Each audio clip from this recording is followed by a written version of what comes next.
So mediation is a flexible process, but it is a structured process. The structure is geared to find an amicable resolution in a speedy, cost and time efficient manner. So typically mediation starts with a joint session.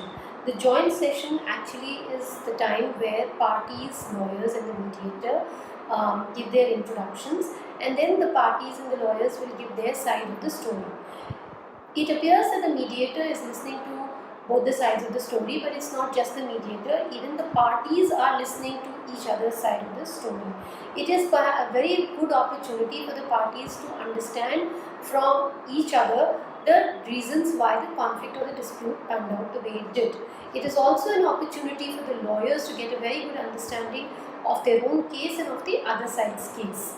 So the mediator, the parties and the counsel work together in the joint session to get a preliminary understanding of the dispute and to set out a broad agenda in terms of how these negotiations in mediation are going to pan out. After the joint session, the mediator can take the parties into private sessions. Each mediator uses a different yardstick to end the joint session. Sometimes when joint sessions become very bitter or cantankerous, the mediator may require to break it and move into private sessions.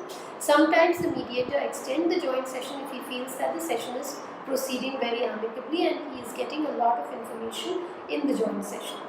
Then there are private sessions. Private sessions can be again in different permutations and combinations. The mediator can have a private session with one side, party and counsel, and then with the other side, party and counsel. Sometimes mediators have private sessions only with the lawyers. Sometimes they have it only with the parties. It will depend on the nature of the dispute and how it is proceeding towards resolution.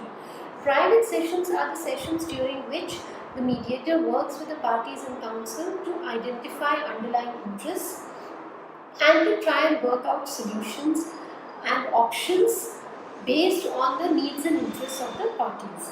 He will then be able to prioritize their interests. He helps them to prioritize their interests, and then he may see them reaching a common ground and then bring them back into the joint session, which may lead to a resolution.